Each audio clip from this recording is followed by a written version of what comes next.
Tech ને ધર્મની અહીંયા પાણે પાણે વાત અને સંત સુરા નિપજાવતી એવી આ સોરઠની અમીરાત, એવી આ સંતોની ભૂમિ, સાધુની ભૂમિ, જ્યાં જ્યાં પગ મૂકો ને તો તમારી અંદર એનર્જીનું વાઇબ્રેશન ઉત્પન્ન થાય. આ ધરતી એવી છે બાપ. અને અમે તો અહીંયા આમ કહેવાય ને કે ગોઠણિયા અહીંયા વાળતા જ અહીંયા શીખ્યા છે.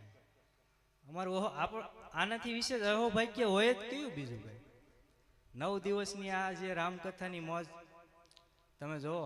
બપોરે નાના નાના ટેણિયા, નાના નાના ટેણિયા બધા પંગતમાં ડોલું લઈને ડીશ લઈને પીરસતા હોય છે. મારા કે તમારા ઘરે એક નાનો અમથો લગ્ન પ્રસંગ હોય ને અને એ પ્રસંગ કાઢવો હોય ને તો ફીણ આવી જાય. પણ આના દરબારમાં તમે જુઓ કેટલું પબ્લિક આવશે, કેટલા લોકો પ્રસાદ લેશે, એ કાંઈ નક્કી નથી હોતું. પણ એ છતાં પણ એવું મસ્ત રીતે બધું હાકલા પડકારા ને શેરડીનો રસ ને તરબૂચ ને ભાઈ ભાઈ ભાઈ. એટલે એ આ બાવલિયાની કૃપા છે. ઠેઠ કોળિયાક કે ખડસલિયાથી નીકળી બાપા અહીંયા ખાલી નથી બેઠા. કોળિયાક ને ખડસલિયાથી નીકળ્યા ને વચ્ચે ઘણી જગ્યાએ એ બેઠા છે. આ જગ્યા કેમ પસંદ કરીએ છીએ? આ જગ્યામાં એવું કઈક પરમ તત્વ બિરાજમાન હશે ત્યારે આ જગ્યા પસંદ કરીએ છીએ ને બાપ. હે અને એમાં દાદા ગોરડિયા હનુમાનનો સાથ લીધો. હે જેની ભેળો હોય હનુમાન એને પછી શું તકલીફ. તો ટૂંક સમયમાં ભાઈ ભગીરથભાઈને રજૂ કરવા છે. અને પછી તમે જેની આતુરતાપૂર્વક રાહ જોઈ રહ્યા છો એવા બેન નીતાબેનને, જેની તમે રાહ જોઈ રહ્યા છો, નીતાબેનને પણ રજૂ કરવા છે. એ પેલા હું થોડા કાલાવાલા કરી લઉં. હું છે ને અડધાની મોટર છું, આ બધા 2-4ની મોટર છે. એટલે મારા તરફથી તો પણ જ્યાં મોજ આવે ત્યાં વરહતા રહેજો, આંકલા પડકારા દેતા રહેજો. કારણ કે કોઈ અહીંયા કઈ લઈને જવાના નથી. સૌ આપણા પરિવાર બનીને આવ્યા છે, બાપાના સેવક બનીને આવ્યા છે. એટલે જ્યાં મોજ પડે ત્યાં વરહતા રહેજો. એકવાર હમણાં વાવાઝોડા ગયા ને, ઓખી ગયું ને વાયુ ગયું ને ઘણા વાવાઝોડા.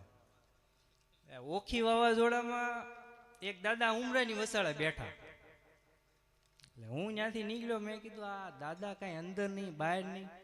મેં કીધું દાદા કેમ અહીંયા બેઠા? મને કે રોને અહીંયા ઓખી ને ઉલ્પા અંદર બેઠી બોખી, મારે ક્યાં રહું? હમણાં હાલમાં દુબઈની અંદર સાહેબ, દુબઈ એટલે ગોલ્ડન વાળો દેશ. દુબઈ પૈસા મની મની, દુબઈ એટલે મની, સારે બાજુ રણ ને મની. એ લોકો કૃત્રિમ રીતે વરસાદ વરસાવતા હતા. કુદરતની અંદર આપણે જે વિક્ષેપણ પાડીએ ને એનું આ પરિણામ છે. કોરોના જે આપણને આપ્યો ને એ ચેતવવા માટે જ આપ્યો છે કે હવે સીધા રહેજો એમ, નકર હવે આવી બન્યું છે. પણ પાછા એ નહીં, પપ્પુડી મોર બોલે, થોડાક ટાઈમ મોર બોલ્યા, પાછા એની જગ્યાએ આવી ગયા. કુદરત જે કાંઈ પણ ક્રિયા કરે છે, જે કાંઈ પણ ઘટના કરે છે ને એ માણસ જાતને ચેતવવા માટે ને સમજાવવા માટે છે. હે દુનિયાની અંદર બધા પ્રાણીઓ આમ ત્રાસા છે.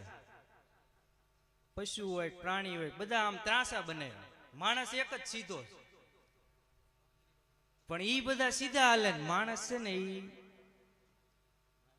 એમ થોડીક માં સમજી લેજો. એટલે મારે તો થોડું ઘણું હાસ્ય સાહિત્ય, બાકી હું કઈ એવો મોટો કોઈ કલાકાર નથી. ત્યાંથી થોડું ઘણું શીખીને આવ્યો ને અહીંયા તમને હસી મજાક ને સાહિત્ય કરાવું. બહુ મસ્ત બે પંક્તિ છે. અધીરો છે ઈશ્વર તને બધું આપવા માટે. ભગવાનને આપણને બધું આપવું જ છે, પણ આપણે એના માટે ઓલા કહે ને સિંહણનું દૂધ જોતું હોય ને તો એના માટે સોનાનું પાત્ર જોઈએ. ઈશ્વર બધાને કરોડપતિ જ બનાવવા. ડ્રીમ 11માં 49 નાખો એટલે ત્રીજા નંબરે પહેલા નંબર આવી જાય. અમુક ને પહેલો નંબર એ ઘડીક સીડ્યા હોય ને ત્યાં અગરબત્તી શરૂ થઈ જાય. આ આવી ગયું એમ આપણું. પણ એ વાલા એને બનાવવા હોય ને તો એ આપણને કરોડપતિને ઘરે જ જન્મ દીધો હોય. હે અધીરો છે ઈશ્વર તને બધું આપવા માટે, પણ તું સમચી લઈને ઊભો છે દરિયો માગવા માટે. ભગવાનને બધું આપવું જ છે, પણ એના માટે ક્ષમતા જોઈ, પાત્રતા જોઈ. જેને જાણે કોઈ અનુભવી જ્ઞાની આ જ્ઞાનની વાતું જાણે. વાલીડા મારા મૂંગે સપનામાં મોજું માણી. એકવાર આ હમણાં હોળી ધૂળેટી ગયો ને તો નિશાળિયા સાહેબે નિશાળિયાને પ્રશ્ન કર્યો છોકરાને. ભગો એ ભગા ઊભો થા, બોલો સાહેબ. હોળી ધૂળેટીમાં ફેર હું? ભગો આમાં માથું ખંજવાળો મળ્યો કે સાહેબ ઈ બેહી જાય કે બેહી જાય. લખાણ કીધું એ લખા ઊભો થા, હોળી ધૂળેટીમાં ફેર હું? લખો ઊભો છે સાહેબ. ઈ કે હાસુ કહું? હા. ઈ કે કેવાય નહીં. હાવ હાસુ? હા. ઈ કે મારા પપ્પા પાડોશી ઘરે ગયા અને પાડોશી ત્યાં આંટી હતા ને એને કલર સોંપડીને વીએ. એનું નામ ધૂળેટી. પાડોશી ઘરે કલર, પાડોશી ત્યાં આંટીને કલર સોંપડીને વીએ આવ્યા, એનું નામ ધૂળેટી. અને ઈ કલર સોંપડીને આવ્યા ને એના ડખા હજી હાલે, એનું નામ હોળી. આમ ઉતરે તો છે ને કે બધું બહાર જાય છે. હાંકલા પડકારા દેતા રહેજો, જ્યાં મોજ આવે ત્યાં, અને વરહતા પણ રહેજો, એટલે ખબર પડે કે દૂધ દોણામાં જાય કેમ. હે બાકી તો આ સંતોની ભૂમિ છે, સુરવીરોની ભૂમિ છે.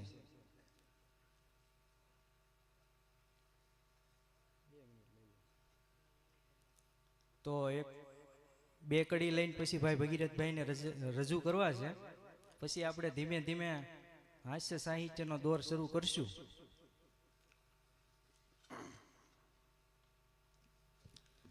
એ જી હાવ હુવાડો એ નથી આ રાજો, આ ભારતે કાયર દેવ. ભાઈ ભાઈ હા, આપણે પીરસવા વાળું ગ્રુપ આવ્યું ને, આ બધા મારા પાવર બેક છે. એ જી હાવ હુવાડો એ નથી આ રાજો, આ ભારતે કાયર દેવ. પણ તેગધારી એ ત્રિશુલધારી, તેગધારી ત્રિશુલધારી મારો ચક્રધારી વાસુદેવ ધીંગાણાના ધૂપ કીધા છે, ગીતાજીના પાઠ કીધા છે. ધીંગાણાના ધૂપ કીધા છે, ગીતાજીના પાઠ કીધા છે.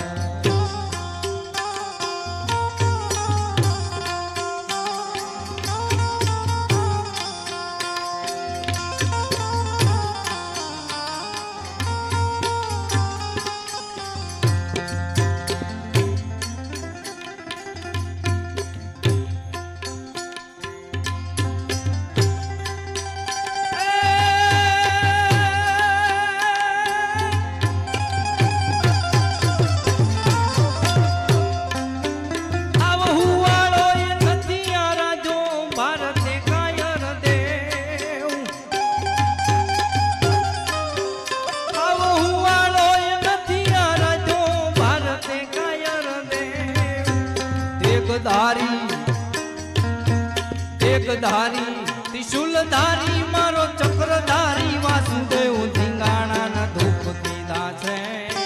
આમોદ ગીતાજીના પાઠ કીધા છે, ધીંગાણાના ધૂપ કીધા છે, ગીતાજીના પાઠ કીધા છે. જેદી શિવો નાનો હતો, શિવાજી જેદી નાના હતા ને ત્યારે જીજાબાઈ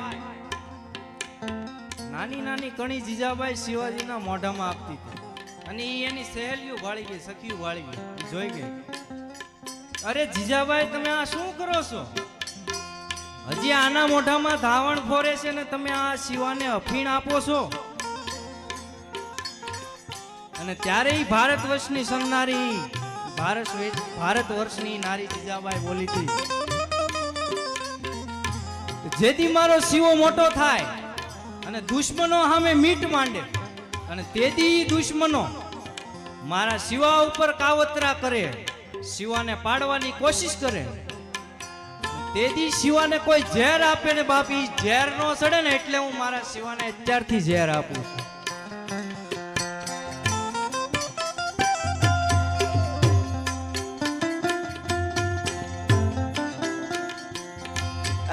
આભમાં ઉગેલ ચાંદલો ને જીજાબાઈ ને આવ્યા બાળ,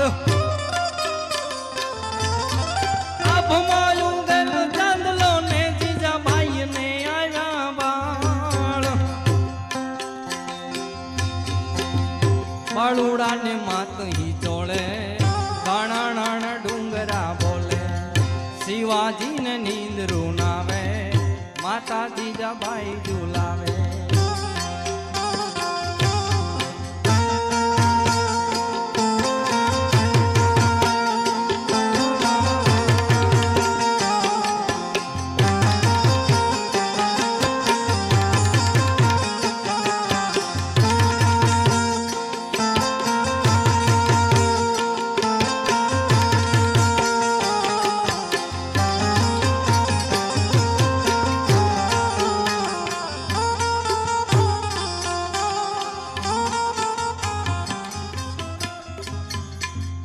એક કડી લઈને પછી મારે ભાઈ ભગીરથભાઈને રજૂ કરવા છે, એટલે મને બહુ ગમે છે અને હું ઘણીવાર ગાઉં છું. એટલે